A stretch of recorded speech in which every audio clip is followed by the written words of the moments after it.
అందరికీ నమస్కారం అండి. ఈరోజు కన్నడ పాట పాడబోతున్నాను. కీర్తన ఇది దాసర నామాల్లో ఒకటి. ఇది జోగ్ రాగ్లో ఉన్నది. దీన్ని ముందు శుద్ధ సాహిత్యం రాసుకుందరు కానీ ఎవరైనా అంటే నేర్చుకునేవాళ్ళు. కొళళూదో ಇನ್ನೊಮ್ಮೆ ರಂಗಯ್ಯ, కొళళూదో ಇನ್ನೊಮ್ಮೆ ರಂಗಯ್ಯ, కొళళూదో ಇನ್ನೊಮ್ಮೆ ಕೃಷ್ಣಯ್ಯ, కొళళూదో ಇನ್ನೊಮ್ಮೆ ಕೃಷ್ಣಯ್ಯ, కొళళూదో ಇನ್ನೊಮ್ಮೆ ಕೃಷ್ಣಯ್ಯ, కొళళూదో ద్వారకా నిలయనే, కొళళూదో ద్వారకా నిలయనే. ఇది పల్లవండి. మొదటి చరణం. ఎడ హెగలెల్లి, ఎడ హెగలెల్లి, ఎడగల్లవ, ఎడగల్లవ ನಿಕ್ಕಿ, ಕುಡಿ ಹುಬ್ಬುಗಳ, ಕುಡಿ ಹುಬ್ಬುಗಳ ಅಲ್ಲಾಡಿ ಸುತ್ತ, ಅಲ್ಲಾಡಿ ಸುತ್ತ, కొళళూదో ಇನ್ನೊಮ್ಮೆ ರಂಗಯ್ಯ. రెండో చరణం. మృదు తర తుది, మృదు తర తుది, ಬೆರಳಿಂದ, ಬೆರಳಿಂದ ಒತ್ತುತ, ಒತ್ತುತ, ಮಧುರಾಧರ, ಮಧುರಾಧರ ದಲ್ಲಿಟ್ಟು, ದಲ್ಲಿಟ್ಟು ರಂಗಯ್ಯ, ರಂಗಯ್ಯ,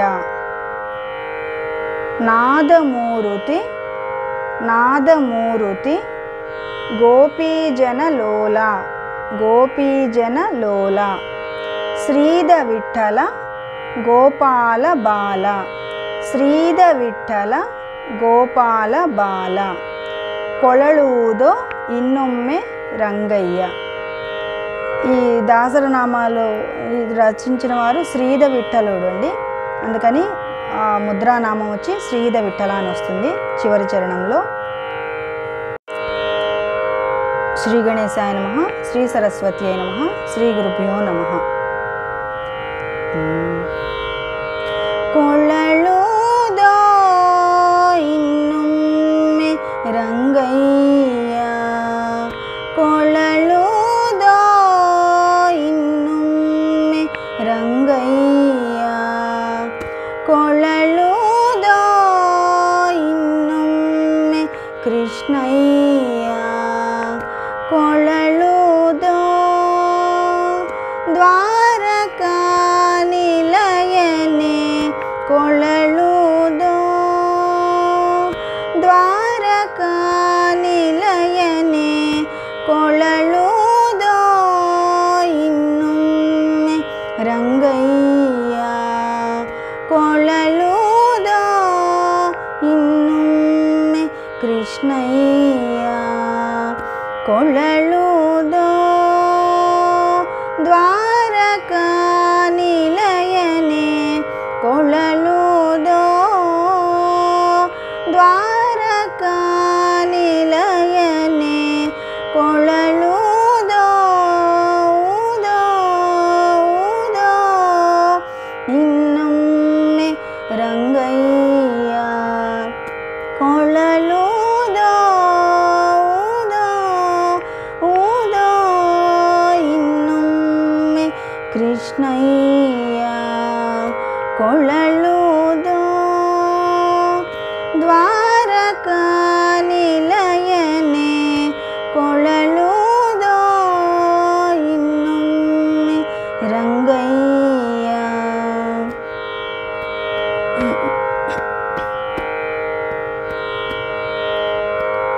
ಎಡ ಹೆಗಲಲಿ ಎಡಗಲ್ಲವ ನೀಕಿ, ಕುಡಿ ಹೂಬುಗಳ ಅಲ್ಲಾಡಿಸೂತ, ಎಡ ಹೆಗಲಲಿ ಎಡಗಲ್ಲವ ನೀಕಿ, ಕುಡಿ ಹೂಬುಗಳ ಅಲ್ಲಾಡಿಸೂತ, ಕೊಳಲುದೋ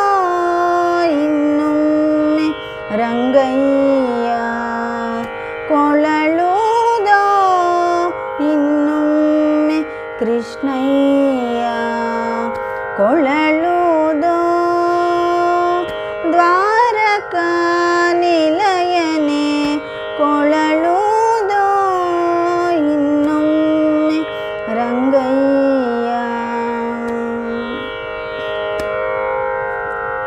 ಮೃದು ತರತುದಿ ಬೆರಳಿಂದ ಓತುತ ಮಧುರಾಧರದಲ್ಲಿಟ್ಟು ರಂಗಯ್ಯ ಮೃದು ತರತುದಿ ಬೆರಳಿಂದ ಓತುತ ಮಧುರಾಧರದಲ್ಲಿಟ್ಟು ರಂಗಯ್ಯ ಕೊಳಲುದೋ ಇನ್ನೊಮ್ಮೆ ರಂಗಯ್ಯ ಕೊಳಲುದೋ ಇನ್ನೊಮ್ಮೆ ಕೃಷ್ಣಯ್ಯ ಕೊಳಲುದೋ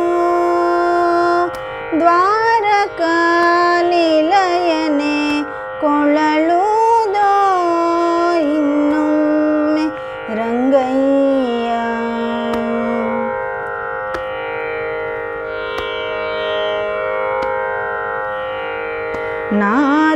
ನಾದಮೂರುತಿ ಗೋಪಿ ಜನಲೋಲ ಶ್ರೀದ ವಿಠಲ ಶ್ರೀದ ವಿಠಲ ಗೋಪಾಲ ಬಾಲ ನಾದಮೂರುತಿ ಗೋಪಿ ಜನಲೋಲ ಶ್ರೀದ ವಿಠಲ ಗೋಪಾಲ ಬಾಲ ಕೊಳಲುದೋ ಇನ್ನೊಮ್ಮೆ ರಂಗಯ್ಯ ಕೊಳಲುದೋ ಇನ್ನೊಮ್ಮೆ ಕೃಷ್ಣಯ್ಯ ಕೊಳಲುದೋ ದ್ವಾರಕಾ ನಿಲಯನೆ ಕೊಳಲುದೋ ಇನ್ನೊಮ್ಮೆ ರಂಗಯ್ಯ ಕೊಳಲುದೋ ಇನ್ನೊಮ್ಮೆ ಕೃಷ್ಣಯ್ಯ ಕೊಳಲುದೋ ಇನ್ನೊಮ್ಮೆ ರಂಗಯ್ಯ ಇನ್ನೊಮ್ಮೆ ಕೃಷ್ಣಯ್ಯ ಇನ್ನೊಮ್ಮೆ ರಂಗಯ್ಯ ಇನ್ನೊಮ್ಮೆ ಕೃಷ್ಣಯ್ಯ.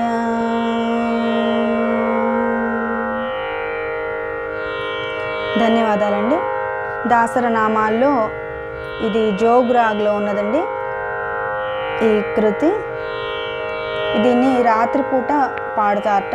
అంటే మనకి కొన్ని రాగాలు ఏ సమయంలో పాడాలి అనేది గురువుగారులు చెప్తూ ఉంటారు.